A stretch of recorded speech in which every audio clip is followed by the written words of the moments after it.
유럽 10대들에게 해외 수학 여행은 흔한 일이다. 새로운 장소, 문화, 경험. 여름이면 수천 명의 아이들이 교사의 인솔하에 여러 나라로 흩어진다. 수십 년간 다듬어진 시스템이다. 하지만 때로는 이 시스템에 균열이 생기고 그 틈으로 악몽이 스며든다. 여름의 브르타뉴는 프랑스에서 가장 그림 같은 지역 중 하나다. 푸른 언덕, 해안, 오래된 마을들. 매년 유럽 전역의 학생들이 찾아오는 안전하고 평화로운 곳이다. 1996년 여름도 예외는 아니었다. 7월 중순 코널에서 온 한 무리가 이곳에 도착했다. 5명의 교사가 인솔하는 40명의 영국 학생들이었다.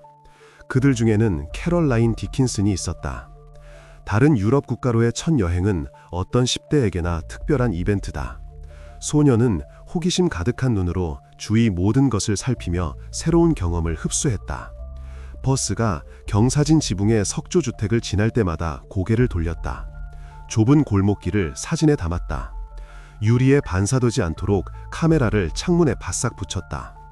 그녀를 속상하게 한 유일한 것은 가장 친한 친구가 함께 오지 못했다는 사실이었다. 마지막 순간에 부모님이 허락하지 않은 것이다. 어머니는 선생님에게 딸을 잘 봐달라고 부탁했다. 하지만 캐럴라인은 약간의 수줍음에도 불구하고 금방 적응하여 다른 아이들과 친구가 되었다. 버스 안에서 웃고 초콜릿을 나눠 먹었다. 일행은 플렌푸제르라는 작은 마을로 향했다. 주최 측은 그곳에 40명 규모의 유스 호스텔을 예약했다. 플렌푸제르는 아주 작은 곳이었다. 상점 몇 개, 술집 2개, 주민은 3,000명이 조금 넘었다. 저녁 7시가 지나면 거리는 텅 비었다. 가로등은 드물게 켜졌다. 현지인들은 모두 서로를 알았다. 마주치면 인사를 하고 멈춰서서 날씨 얘기를 나눴다. 영국의 작은 도시들에 익숙한 캐럴라인에게 이 조용한 프랑스 시골은 뭔가 특별하게 느껴졌다. 거의 동화 속 같았다. 공기에서는 바다와 갓 밴 풀 냄새가 났다. 7월 18일 일행은 숙소에 들어갔다. 호스텔 건물은 오래되었고 두꺼운 벽과 천장 아래 나무들보가 있었다. 소녀는 새로운 친구들과 즐거운 시간을 보냈다. 특히 카밀라와 아주 가까워졌다. 그녀는 이웃학교 학생이었지만 둘은 마치 평생 알고 지낸 사이 같았다. 하지만 둘은 다른 방에 배정되었다. 카밀라의 방에는 2층 침대가 있었고 캐롤라인은 그곳에서 자기로 결정했다. 자신의 매트리스를 가져와 침대들 사이 바닥에 깔았다. 침낭은 파란색이었고 학교 문장 나시프가 붙어 있었다. 소녀들은 잠들기 전 오랫동안 수다를 떨었다. 다른 사람들에게 방해가 되지 않도록 속삭이면서. 그룹의 남자아이들에 대해 얘기했다. 내일의 계획을 세웠다. 그러다 잠이 들기 시작할 때까지 별에 대한 노예를 조용히 흥얼거렸다. 목소리는 점점 작아졌다. 단어들이 엉켰다. 숨소리는 고르길 변했다. 카밀라가 마지막으로 눈을 감았다. 그것이 그날 밤의 마지막 평온한 순간이었다. 아침에 모두가 일어났을 때 캐롤라인은 누웠던 그 자리에 있었다. 바닥에 침대들 사이에. 하지만 자세가 이상했다. 잠들 때와는 전혀 달랐다. 부자연스러웠다. 한 팔은 머리 위로 젖혀져 있었고 다른 팔은 주먹을 꽉 쥐고 있었다. 눈은 크게 뜨여 천장을 응시하고 있었다. 초점 없는 시선이었다. 그녀를 불렀지만 아무 반응이 없었다. 어깨에 손을 대자 차가웠다. 단단했다. 피부는 밀랍 같았고 회색빛을 띠었다. 방 안에서 비명이 터져나왔다. 바로는 아니었다. 뇌가 눈앞의 광경을 인지하는데 2초 정도의 정적이 흘렀다. 그리고 비명. 선생님들이 달려왔다. 가운 차림에 머리가 엉클어진 여성이 가장 먼저 뛰어들어왔다. 그들이 본 것은 충격 그 자체였다. 한 선생님은 문설주를 붙잡았다. 다리가 풀렸다. 즉시 경찰을 불렀다. 떨리는 손가락으로 번호를 눌렀다. 도착한 헌병들은 즉시 상황을 파악했다. 일이 터진 것이다. 노련한 시선이 방안을 훑었다. 상황은 끔찍했다. 플랜푸지르 마을 전체가 공포에 잠겼다. 이런 일은 이곳에서 단 한 번도 일어난 적이 없었다. 마지막 범죄라고 해봐야 20년 전 술집에서의 싸움이 전부였다. 아이들은 대화가 불가능할 정도의 상태였다. 말없이 멍하니 한 곳만 응시하고 있었다. 몇몇은 무릎을 감싸 안고 있었다. 한 소녀는 몸을 앞뒤로 계속 흔들고 있었다. 그녀는 잔인하게 다뤄졌다. 사건의 결과는 돌이킬 수 없었다. 목구멍 깊숙한 것에서 기도를 막은 손뭉치가 발견되었다. 법의학자는 핀셋으로 조심스럽게 그것을 꺼내 비닐봉지에 담았다. 캐럴라인은 성실하고 부지런하며 성적이 좋은 학생이었다. 성적표는 늘 자랑스럽게 집에 가져왔다. 착하고 동정심 많으며 학교 오케스트라에서 클라리넷을 연주했다. 관악기 섹션의 첫 줄에 앉았다. 평범한 소녀였다. 이 사건은 모두에게 충격을 주었다. 아이들의 가족들, 그리고 이런 일이 한 번도 없었던 조용한 프랑스 마을까지. 현지 주민들은 마치 얼어붙은 것 같았다. 닫힌 문 뒤 집안에서조차 속삭이며 말했다. 일어난 일을 소리내어 말하기를 두려워했다. 호스텔 건물을 멀리 돌아갔다. 길 건너편으로 건너갔다. 사건에는 이해할 수 없는 점이 많았다. 가장 큰 의문은 이것이었다. 범인은 어떻게 5명이 자고 있던 방에 아무도 모르게 들어와 아무도 깨우지 않고 희생자를 해칠 수 있었을까? 어떻게 그런 일이 가능했을까? 들어와서 계획한 바를 실행하고 떠났는데 아무도 아무 소리를 듣지 못했다니. 애초에 교사와 경비원을 지나 어떻게 건물 안으로 들어왔을까? 답은 금방 나왔다. 안심하기에는 너무 빨랐다. 소방 안전 규정에 따라 비상구는 잠가둘 수 없었다. 그중 일부는 아예 방치되어 있었다. 비상구라는 빛바랜 표지판이 붙은 문일 뿐 녹색 페인트는 벗겨져 있었다. 외부인이라면 누구든 이 문을 통해 아무런 제지 없이 들어올 수 있었다. 밀기만 하면 그만이었다. 힘조차 필요 없었다. 경첩에는 기름칠이 되어 있어 삐걱거리지도 않았다. 그 방에 있던 소녀들이 조금 정신을 차리자 경찰은 그들을 신문할 수 있었다. 대화는 사건 현장에서 떨어진 부엌에서 이루어졌다. 달콤한 차를 가져다 주었다. 2명이 이상한 점을 기억해냈다.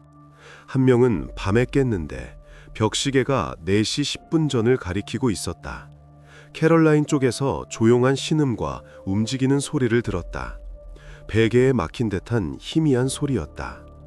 그녀는 친구가 악몽을 꾸는 것이라 생각하고 다시 잠들었다.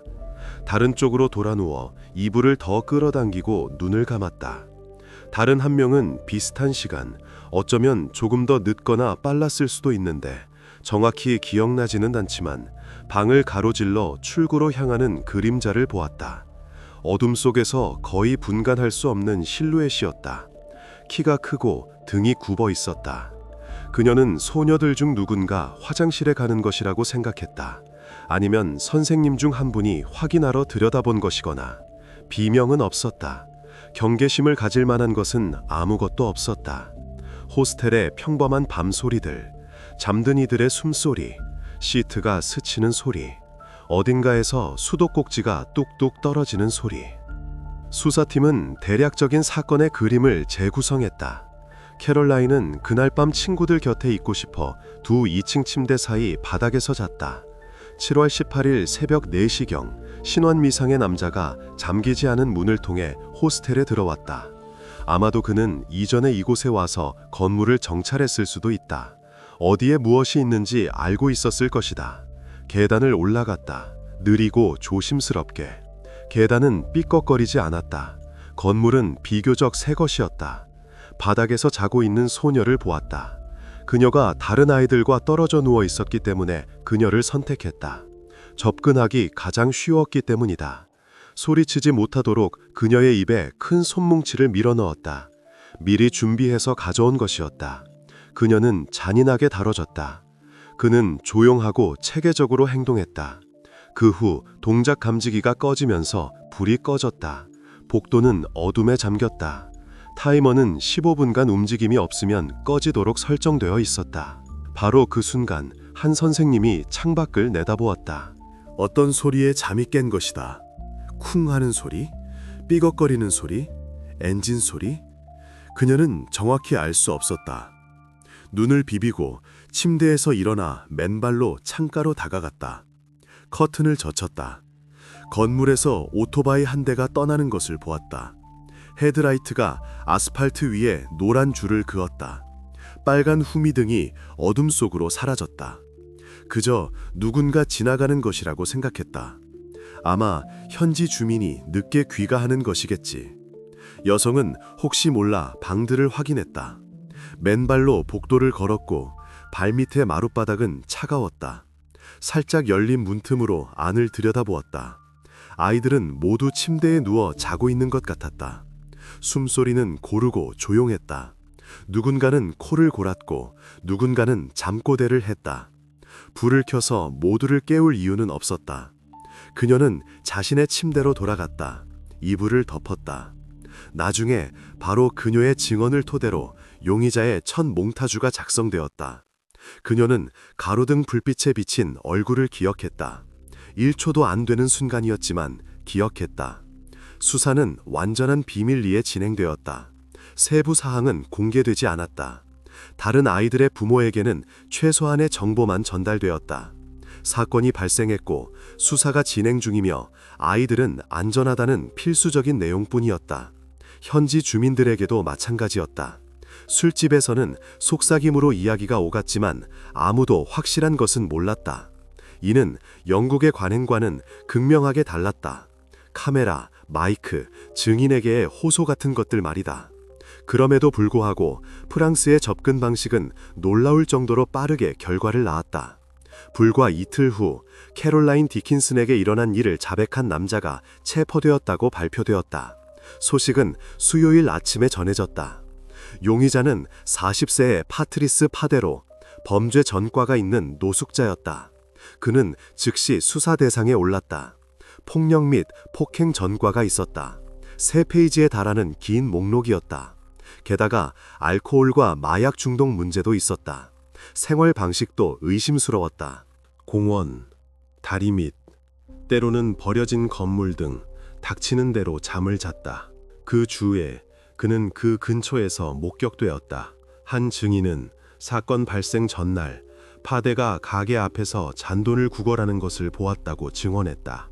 하지만 캐롤라인에게서 범인의 생체 물질, 즉 DNA를 채취할 수 있었다. 파데의 샘플을 채취해 분석하고 비교했다. 구강 점막 채취, 혈액 샘플, 결과는 며칠 후에 나왔다. 연구소에 도장이 찍힌 봉인된 봉투였다. 일치하는 것은 없었다. 0%, 단 하나의 표지도 일치하지 않았다. 주요 용의자는 혐의를 벗고 명단에서 제외되었다. 사과와 함께 풀려나갔다. 다른 용의자는 없었다. 수사는 원점으로 돌아갔다. 단서는 전무했다. 막다른 길이었다. 사건의 유해는 모든 감정이 끝난 후 영국에 있는 부모에게 보내졌다. 아연으로 된 관, 운송 서류, 관은 봉인되었다. 딸을 마지막으로 볼 수 있는 것은 사진뿐이었다. 장례식에는 많은 사람이 모였다. 교회는 모두를 수용할 수 없어 사람들은 묘지에 서 있었다. 모두가 범인이 빨리 잡히기를 바랐다. 신부는 설교에서 이 점을 언급했다. 하지만 몇 달이 지나도 아무 일도 없었다. 여름이 가을로 바뀌었다. 1년이 지나도 마찬가지였다. 수사는 멈췄다. 아무런 소식도 없었다. 업데이트도 없었다. 파일은 책상 서랍에 잠자고 있었다. 프랑스 경찰은 비전문적이고 잘못된 접근 방식으로 비판받기 시작했다. 영국 신문에 기사가 실렸다. 그들은 아무 관련도 없는 파트리스 파데에게 모든 힘을 쏟아부느라 진짜 범인을 놓쳤다. 경찰의 무대응에 캐롤라인의 아버지 존 디킨스는 사건 1주기를 맞아 직접 브루타니로 향했다. 그는 페리 티켓을 사고 영국 해협을 건너 렌터카를 타고 마을까지 갔다. 그는 공개적으로 현지 주민들의 도움에 감사하며 비극을 상기시키고 아무리 사소해 보이는 정보라도 제보해달라고 호소했다. 그의 목소리는 떨렸다. 집에서 써온 쪽지를 읽었고 거울 앞에서 연습했다. 범인을 잡는데 도와달라고 애원했다. 1년 전 딸이 실려나갔던 바로 그 장소, 호스텔 앞 광장에 서 있었다. 사람들은 말없이 들었다. 누군가는 울었다. 한 할머니는 성호를 그었다. 부모는 프랑스 형사들의 일처리에 분노했다. 어떠한 공개성도 대중의 참여 유도도 없었다. 증인 수색도 제대로 하지 않았다. TV 공고도 없었다. 마치 사건을 책상 서랍에 넣어두고 잊어버린 것 같았다. 선반 위의 서류철에는 먼지만 쌓여갔다. 그때 부모는 자신들만의 수사를 시작했다. 프랑스어를 거의 못했고 프랑스의 사법 시스템이 어떻게 돌아가는지 전혀 몰랐음에도 불구하고 말이다. 그들은 처음부터 모든 것을 공부했다. 통역사를 고용했다. 시간당 100파운드를 지불했다. 법률을 읽었다. 파란 표지의 두꺼운 책인 프랑스 형사소송법. 변호사들에게 전화를 걸었다. 국경을 넘는 사건을 전문으로 하는 국제 변호사들에게. 많은 시간이 걸렸지만 결론은 하나였다. 사용된 방법들이 극도로 비효율적이라는 것이었다. 부모는 범죄 현장의 지문 채취조차 허술하게 이루어졌다는 사실을 알고 충격을 받았다. 기술자는 사흘 후에야 나타났고 그때는 이미 표면의 절반이 닦여나간 후였다. 첫 며칠 동안 수사관들은 그저 집집마다 다니며 주민들과 이야기만 나눴다. 수상한 점을 보셨나요? 와 같은 일반적인 질문을 던졌다. 제대로 기록하지도 않았다. 주머니 속 수첩은 닫힌 채였다. 하지만 마을의 모든 남성, 많아봤자 300에서 400명 정도의 DNA 샘플을 채취하는 것은 수사팀장이 거부했다. 시민의 권리를 침해한다는 이유였다. 범인이 냉혈하고 계산적으로 행동했다는 점을 고려하면 터무니없는 소리였다. 희생자의 아버지는 확신했다. 범인은 이곳에 살거나 근처에 살며 지리에 매우 밝다는 것을. 그렇지 않고서는 그렇게 쉽게 들키지 않고 드나들 수 없었을 것이다. 잠기지 않은 문이 어디 있는지 알고 있었다. 건물 구조를 알고 있었다. 어쩌면 이전에 와서 정찰했을 수도 있다. 부모가 프랑스 경찰의 일처기에 깊이 파고들수록 분노는 커져만 갔다. 새로운 사실이 드러날 때마다 불에 기름을 붓는 격이었다. 결국 그들은 프랑스 당국 수뇌부에 압력을 넣어 제대로 된 수사를 촉구하기 위해 외무부에 연락했다. 공식 서한 양식에 맞춰 작성된 편지였다. 그들이 벌인 캠페인은 1997년 8월에 결실을 보았다. 신문에 기사가 실렸다. 더 타임스는 일면에 헤드라인을 실었다. 공무원들에게 편지를 보냈다. 청원은 5,000명의 서명을 받았다. 언론은 헌병대를 비판하며 맹공을 퍼부었다. 이로 인해 초기에 사건을 담당했던 형사들은 교체되었다. 조용히, 발표도 없이. 어느 날 그들은 이 사건과 관련해 더 이상 출근하지 않았다. 새로운 수사팀장은 즉시 기존의 실수를 파악했다. 사건 파일을 열어보고는 고개를 저을 뿐이었다. 부족한 증거는 재검토하기로 했고 정보 대부분을 재확인했다. 사건 발생 후 1년 이상이 지났기 때문에 이는 어려운 일이었다. 증인들의 기억은 희미해졌다. 정확히 기억나지 않아요. 그런 것 같아요. 아마도요. 세부 사항은 물에 잠긴 사진처럼 흐릿해졌다. 주요 증인들은 다시 신문을 받았다. 경찰서로 초대해 커피를 권했다. 그들의 증언을 토대로 용의자의 업데이트된 몽타주를 작성했다. 화가는 이틀 동안 작업했다. 얼굴선이 더 정확해졌다. 세부 사항이 더 뚜렷해졌다. 코의 모양, 눈매. 이전의 실수를 반복하지 않기 위해 정보는 즉시 공개되었다. 전단지가 지역 전체에 뿌려졌다. 또한 법원은 딸이 사망한 도시의 모든 남성에 대한 대규모 DNA 채취를 실시하라는 부모의 요구를 받아들였다. 판사는 오랫동안 고심한 끝에 명령서에 서명했다. 이는 브르타뉴 범죄 수사 역사상 최초의 대규모 사례가 되었다. 캐롤라인의 아버지는 범인이 현지인이라고 확신했다. 논리는 간단했다. 건물 구조를 알고 있었고 모두가 잠든 시간을 알고 있었다. 하지만 샘플을 비교했을 때 일치하는 것은 없었다. 한 명씩 남성들이 용의선상에서 제외되었다. 350명을 검사했지만 모두 깨끗했다. 다른 접근법을 찾아야 했다.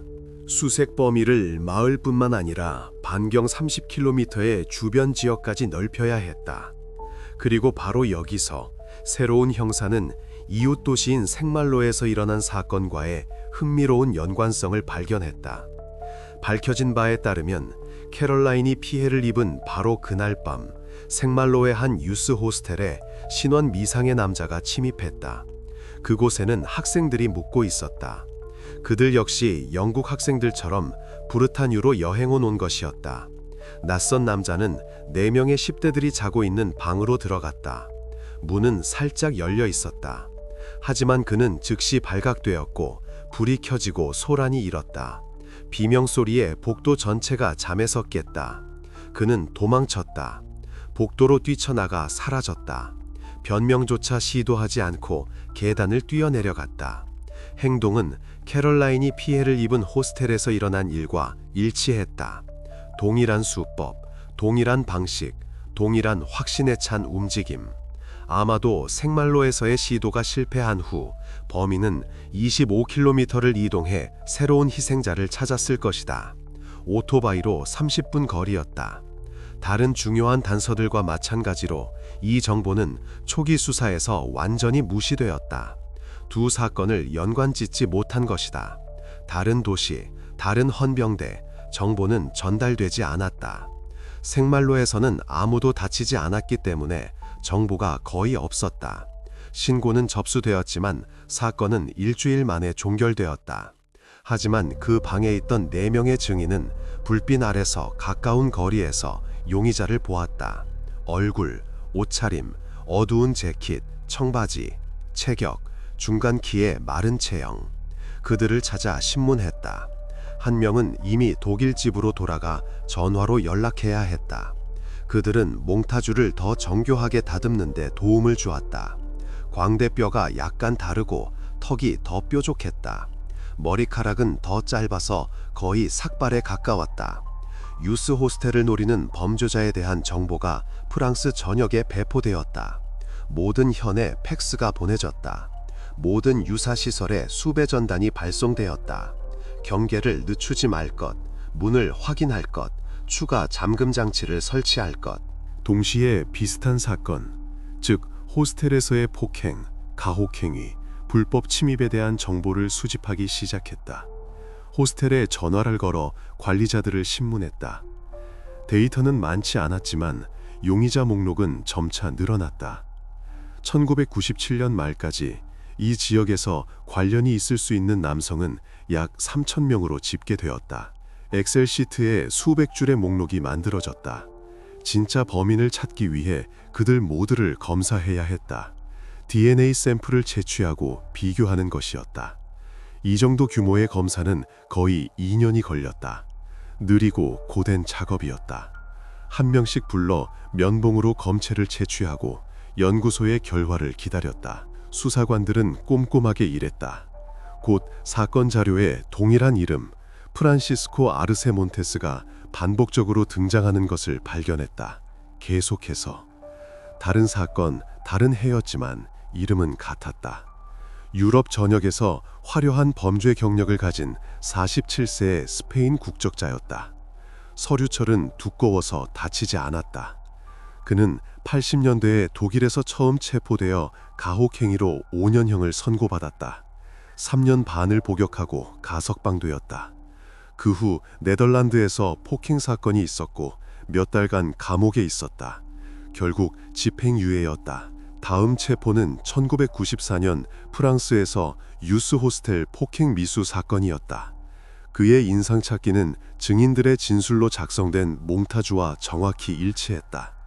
키는 175cm, 마른 체격, 얼굴 특징은 각지고 광대뼈가 튀어나왔다. 형사들이 그의 범죄 기록을 조사했을 때 그가 유럽 전역에서 최소 10건의 범죄를 저질렀고 모든 곳에서 동일한 수법을 사용했음이 밝혀졌다. 수법은 알아볼 수 있을 정도였다. 모든 범죄는 유스 호스텔에서 소녀와 10대들을 대상으로 한 가혹행위였다. 항상 밤에, 항상 잠기지 않은 문을 통해, 결코 부수거나 강제로 열지 않았다. 그저 열린 곳을 찾아 들어갔을 뿐이다. 불행히도 그를 즉시 추적할 수는 없었다. 아마도 그가 이민자 신분으로 나라 사이를 계속 이동했기 때문일 것이다. 유럽 어디든 심지어 그 너머에 있을 수도 있었다. 정해진 주소도 없었다. 주소도 흔적도 없었다. 현금으로 지불하고 어디에도 등록하지 않았다. 90년대 말에는 유럽의 모든 법 집행기관이 프란치스코 아르세 몬테스라는 이름을 알게 되었다. 인터폴에 그의 신상 카드가 등록되었다. 하지만 그는 캐럴라인 사건과 관련하여 자신이 수배 중이라는 사실을 안 것처럼 사라져버렸다. 2000년대 초까지 아무런 흔적이 없었다. 카메라도 그를 포착하지 못했다. 증인들도 그를 만나지 못했다. 그는 전체 용의자 목록에서 가장 유력한 후보였다. 하지만 최종적으로 확인하고 나머지 사람들을 제외하려면 프란시스코를 잡아 그의 DNA 샘플을 채취해야 했다. 그동안 검사는 계속되었다. 3,000명의 명단에서 한 명씩 이름이 지워졌다. 작업은 느렸지만 체계적으로 진행되었다. 프란시스코는 너무나 성공적으로 숨어 지내서 희생자의 부모조차 한때 그를 과연 찾을 수 있을지 의심했다. 세월이 흘렀다. 캐럴라인은 이제 고등학생이 되었을 것이다. 희망은 쓰러져 갔다. 하지만 그들은 포기하지 않았다. 모든 것은 2001년 4월 1일에 바뀌었다. 캐럴라인 사건이 일어난 지 거의 5년 만이었다. 이날 한 영국 신문에 소녀의 죽음에 대한 또 다른 기사가 실렸는데 이번에는 주요 용의자인 프란치스코 아르세 몬테스의 이름과 사진 등 세부 사항이 포함되어 있었다. 흑백 사진, 시선은 옆을 향해 있었다. 머리는 짧게 깎여 있었다. 눈썹 위에는 흉터가 있었다. 같은 날 미국 공항의 한 이민 담당 직원이 점심을 먹으러 갔다. 구내식당에서 샌드위치를 사서 테이블에 앉았다. 어떤 관광객이 테이블에 두고 간 신문을 집어들었고 캐럴라인 디킨슨의 비극에 대한 기사를 우연히 보게 되었다. 페이지를 넘기며 샌드위치를 씹었다. 그는 그렇게 오랜 세월 동안 범인이 잡히지 않았다는 사실에 놀랐다. 5년은 엄청난 시간이었다. 그는 주요 용의자의 이름을 처음 보았다. 호기심에 이 프란시스코 몬테스라는 사람이 미국을 방문한 적이 있는지 확인해 보기로 했다. 그냥 확인 차원에서였다. 일상은 지루했고 뭔가 흥미로운 것이 필요했다. 컴퓨터에 이름을 입력했다. 데이터베이스를 검색했다. 커서가 깜빡였다. 놀랍게도 그는 즉시 매우 비슷한 성 아르세몬테스를 발견했다. 생년월일과 사진이 신문의 정보와 정확히 일치했다. 동일 인물이었다. 심장이 더 빨리 뛰기 시작했다. 그는 계속해서 파고들어 이 남자가 불과 2주 전 플로리다에서 체포되었다는 사실을 알아냈다. 마이애미 비치에서 또 다른 폭행 사건 중에 수상한 남자가 붙잡힌 것이었다. 3월의 어느 저녁 칠레에서 온 한 무리의 학생들이 그곳에서 휴가를 보내고 있었다. 모두 해변에서 수백 미터 떨어진 해안가의 유스 호스텔에 묵었다. 건물은 낡았고 페인트는 벗겨져 있었다. 발코니는 녹슬어 있었다. 바로 그날 저녁 한 방에 낯선 사람이 침입했다. 문은 잠겨 있지 않았다. 소녀들이 담배를 피우러 발코니에 나간 사이였다. 2명의 학생이 그를 발견했다. 그가 예상했던 것보다 일찍 돌아온 것이다. 여기서 뭘 하냐고 물었다. 날카롭고 겁에 질린 목소리였다. 한 명은 전화기를 집어들었다. 그는 방을 착각했다고 말하고는 즉시 사라졌다. 복도로 뛰쳐나가 거의 달리다시피 했다. 소녀들은 경계했지만 신고하지는 않았다. 남자가 그저 술에 취해 정말로 문을 잘못 찾았다고 생각하기로 했다. 술 냄새가 났다. 아마 길 잃은 관광객이겠지. 하지만 다음 날 같은 호스텔에서 이 인상착계와 일치하는 남자가 목격되었다. 관리자가 그를 알아봤다. 어제 복도에서 그를 본 것이다. 그는 다시 다른 사람의 번에서 붙잡혔고 수상하게 행동했다. 침대 옆에 서서 잠든 소녀를 바라보고 있었다. 그냥 서서 보고만 있었다. 새벽 2시경에 목격되었고 그 후 그는 다시 방을 착각했다고 말하며 사라졌다. 두 번째 그룹인 4명의 아일랜드 여학생들은 즉시 911에 전화해 침입 및 사건 발생을 신고했다. 교환원은 기록하며 질문을 던졌다. 소녀 중 한 명은 자신이 극도로 취약한 상황에 처하도록 강요당했다고 주장했으며 속옷을 감정을 위해 제출하고 필요한 모든 검사에 동의했다. 그녀는 조용히 바닥을 보며 말했다. 두 손은 주먹을 꽉 쥐고 있었다. 경찰은 다음 날 그 미스터리한 범인을 찾아냈다. 아일랜드 여학생 중 한 명이 그를 알아본 것이다. 소녀는 그가 침입했던 방에 있었는데 이제 수영장가에서 아무 일 없다는 듯 어슬렁거리는 이 수상한 남자를 본 것이었다. 반바지, 티셔츠, 선글라스 차림이었다. 그는 선베드에 누워 잡지를 읽고 있었다. 즉시 경찰에 전화했다. 손이 떨려 간신히 번호를 눌렀다. 그는 체포되었다. 2명의 경찰관이 수영장으로 다가와 신분증 제시를 요구했다. 흥미롭게도 형사들이 처음 말을 걸었을 때는 자신의 이름을 밝히기를 거부했다. 침묵했다. 벽을 쳐다봤다. 턱을 꽉 다물었다. 결국 그는 조사를 위해 마이애미 경찰서로 이송되었다. 수갑이 채워지고 차에 태워졌다. 신원 미상의 남자는 호스텔에서 일어난 이상한 사건들과의 연관성을 부인했다. 그는 다리를 꼬고 편안하게 앉아 있었다. 경찰과의 대화 중에 결국 진짜 이름 프란시스코 몬테스를 밝혔다. 혼자 여행 중이라고 했다. 남미, 독일과 프랑스를 포함한 유럽 여러 나라에서 많은 시간을 보냈고 지금은 미국을 돌아다니고 있다고 했다. 도시와 날짜를 열거했다. 조사 중에 그는 이상하고 자신에게 불리한 발언을 했다. 불법적인 일은 아무것도 저지르지 않았으며 단지 술에 취해 실수로 다른 사람의 방에 들어갔을 뿐이라고 주장했다. 프란치스코는 미국에서는 자위행위가 불법이냐고 여러 번 짜증스럽게 물으며 자신의 행동이 무해함을 암시했다. 목소리는 점점 커졌다. 주먹으로 책상을 쳤다. 그는 도발적이고 솔직히 이상하게 행동했다. 형사들은 서로를 쳐다보았다. 결국 그는 DNA 검사를 받았고 조사가 끝날 때까지 구금되었다. 혈액 샘플, 구강 점막 채취. 공항 직원이 프란시스코 몬테스에 대한 경찰 보고서를 읽었을 때 그는 마이애미 호스텔 사건과 캐롤라인 디킨슨 사건과 관련된 프랑스에서의 사건 사이에 유사성에 충격을 받았다. 너무나 많은 우연의 일치였다. 그는 유력한 범인이 언제든 보석으로 풀려나 다시 사라질 수 있다는 것을 이해했다. 증발해버릴 것이다. 멕시코행 비행기표를 사고 그걸로 끝이다. 그래서 그는 즉시 프랑스 경찰에 연락을 시도했다. 부르타뉴 헌병대 번호를 찾았다. 불행히도 그는 프랑스어를 하지 못했고 전화기 저편의 여성은 영어를 이해하지 못했다. 하지만 대화 중에 그는 캐롤라인 디킨슨의 이름을 계속 반복했다. 몇 번이고 천천히 한 음절씩. 마침내 교환원은 전화번호 하나를 알려주었다. 종이에 적어 불러주었다.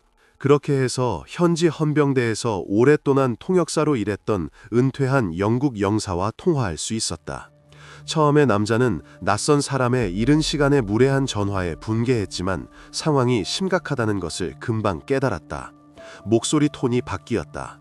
침착하고 사무적으로 변했다. 공항 직원은 자신이 가진 모든 정보를 설명하고 경찰 보고서에 데이터를 제공했다. 사건 번호, 날짜, 이름. 전직 영사 역시 이 폭행 사건들 사이에 놀라운 유사점을 발견했다. 동일한 수법, 동일한 세부 사항, 방을 착각했다는 똑같은 말. 마침내 캐롤라인 사건을 해결할 실질적인 기회가 나타났다. 하지만 거대한 문제가 있었다. 바로 거리였다. 언제든지 프란시스코는 보석으로 풀려나 다시 사라져 세계 어비로든 가버릴 수 있었다. 그들 사이에는 대양이 가로놓여 있었다. 이제 그들은 함께 행동했다. 공항 직원은 마이애미 경찰에 연락했다. 필요한 조사를 할 수 있도록 미국 동료들에게 프란시스코를 가능한 한 오래 구금해달라고 온 힘을 다해 설득했다. 하루에 여러 번 전화를 걸었다. 중요성을 설명했다. 동시에 전직 영사를 통해 프랑스 형사들과 대화를 이어갔다. 시차가 달라 밤에 전화해야 했다. 최종적으로 그들을 설득할 수 있었던 것은 프란시스코 몬테스의 이름뿐만 아니라 생년월일까지 알려주면서였다. 그것은 프랑스 법집행 기관의 데이터와 일치했다. 날짜까지 똑같았다. 밝혀진 바에 따르면 프란시스코는 유럽을 떠돌다 미국으로 건너가 그곳에서 장거리 트럭 운전사로 일하고 있었다. 고속도로에서 트럭을 몰았다. 일주일에 수천 마일. 운전석에서 잠을 잤다. 길가의 식당에서 식사를 해결했다. 마침내 2001년 3월 플로리다에서 체포된 후 그는 5년 전 프랑스에서 일어난 캐럴라인 디킨슨 사건의 주요 용의자로 신원이 확인되었다. 이 시점에 마이애미에서 피해를 입은 젊은이들은 프란시스코를 호스텔 방에 침입한 남자로 지목했다. 대질신문, 모두가 그를 가리켰다. 이로써 그를 충분히 오래 붙잡아둘 수 있었다. DNA 대조를 위해 프랑스에서는 캐럴라인에게서 발견된 생체 물질 분석 결과를 보냈다. 붉은 봉인이 찍힌 봉투였다. 이는 유럽 수사관들과 부모에게 진실의 순간이었다. 며칠 후 결과가 나왔다. 숫자가 적힌 팩스. 용지는 기계에서 천천히 나왔다. 거의 100% 일치했다. 20개의 표지 중 19개가 일치했다. 프란시스코 몬테스를 미국에서 프랑스로 인도하는 데는 6개월이 걸렸다. 서류 작업, 협의, 재판. 변호사들은 시간을 끌려고 했다. 자백을 받아내는 데는 2년이 더 걸렸다. 남자는 프랑스에서 소녀에게 가혹행위를 한 것은 인정했지만 캐럴라인 디킨슨에게 일어난 일은 사고였다고 주장했다. 원하지 않았다. 계획하지 않았다. 솜이 우연히 너무 깊이 들어갔을 뿐이다. 또한 그는 정신질환을 앓고 있어 자신의 행동에 책임이 없다고 주장했다. 심신미약을 이유로 처벌을 피하려는 시도는 여러 차례의 감정 끝에 실패했다. 3명의 정신과 의사가 그를 독립적으로 진찰했다. 전문가들은 그가 건강하며 재판을 받을 능력이 있다고 인정했다. 진단명은 있었지만 그렇게 심각한 수준은 아니었다. 재판 내내 피고는 주로 스페인어로 짧게 말했다. 통역사가 옆에 앉아 말했다. 프란시스코는 항상 편안해 보였다. 의자 등받이에 기댔다. 하품을 했다. 조금의 뉘우침도 보이지 않았다. 그는 증언해야 했고 프란시스코는 서툰 프랑스어로 사건이 어떻게 일어났는지 설명했다. 심한 억양, 단어 사이사이의 멈춤. 검사는 여러 번 반복해달라고 요청했다. 그의 말에 따르면 그는 렌에서 플렘푸제르로 가던 중이었고 그 후 당시 살고 있던 영국으로 돌아갈 계획이었다. 길을 잃었고 작은 마을에서 유일하게 불이 켜져 있던 건물에서 잠자리를 찾았다. 늦은 시간이었고 다른 곳은 모두 문을 닫았다. 그곳은 유스 호스텔이었다. 밤에 안으로 들어가 보니 모두가 자고 있었다. 정적, 잠든 이들의 숨소리뿐이었다. 방들을 둘러보다가 캐럴라인을 발견했는데 그녀는 쉬운 먹잇감처럼 보였다. 바닥에서 자고 있었다. 혼자. 다른 아이들과 떨어져서 취hak했다. 프란시스코는 다가가 범행을 저질렀다. 소녀는 잠에서 깨 비명을 지르려 했다. 그는 손뭉치로 우연히 돌이킬 수 없는 해를 입혔고 그로 인해 캐럴라인은 힘을 잃었다. 그는 겁이 나서 도망쳤다. 오토바이를 타고 떠났다. 뒤돌아보지 않았다.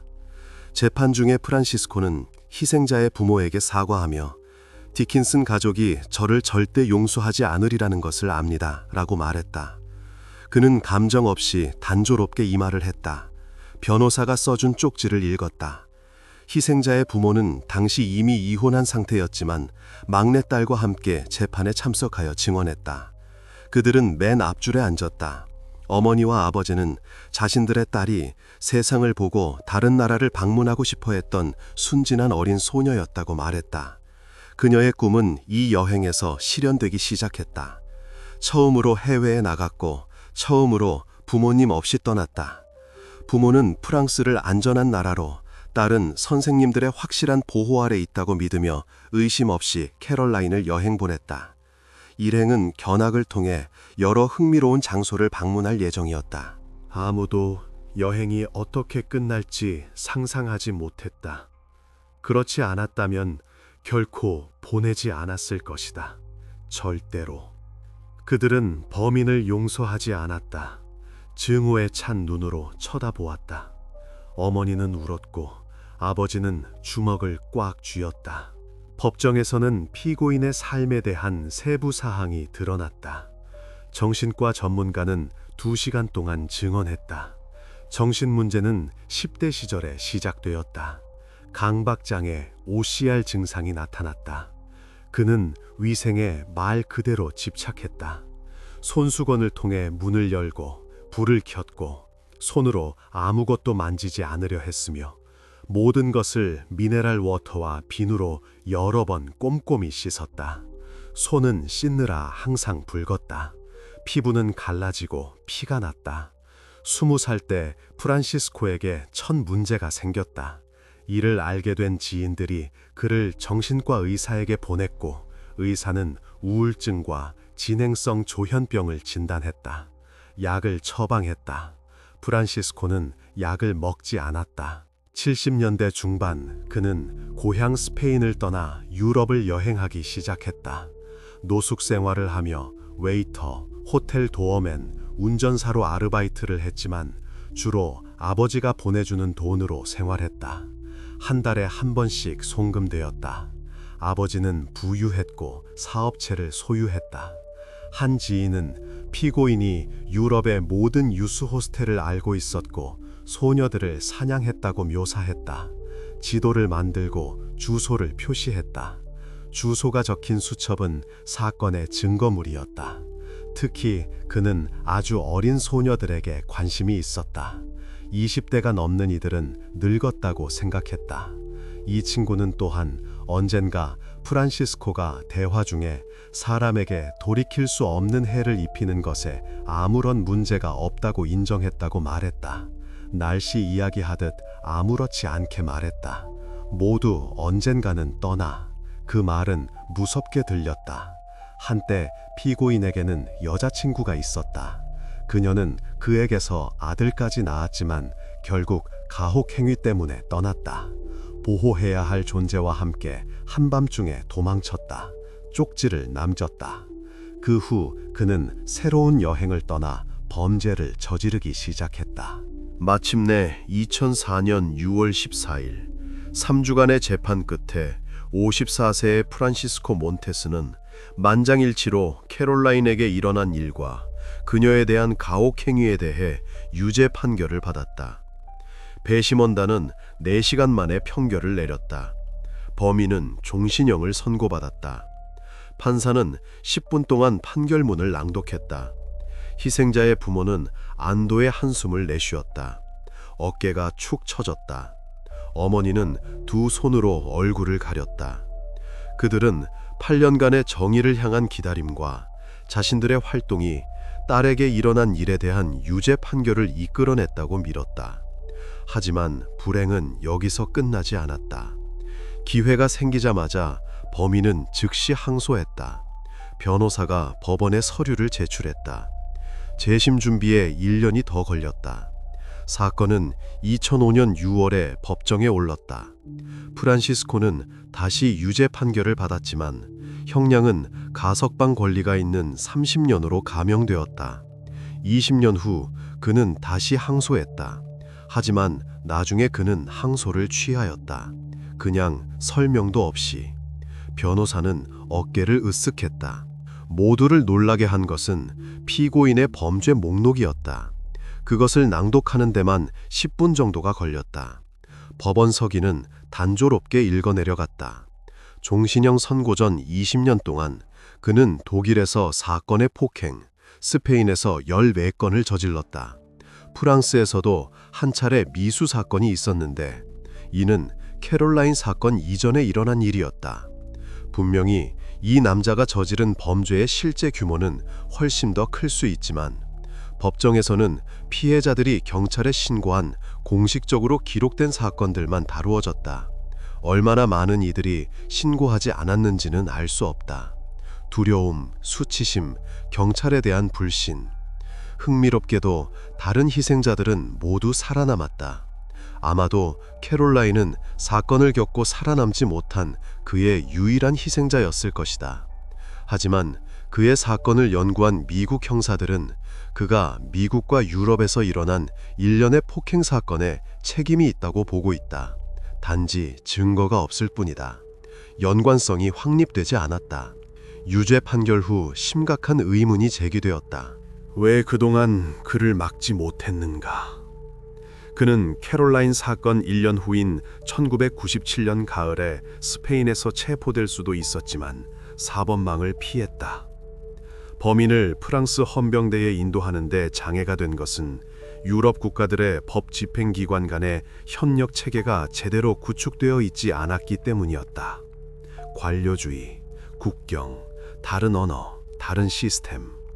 피해자의 부모도 이 점에 주목했다. 희생자의 어머니와 아버지는 프란시스코의 유죄 판결 후에도 안주하지 않았다.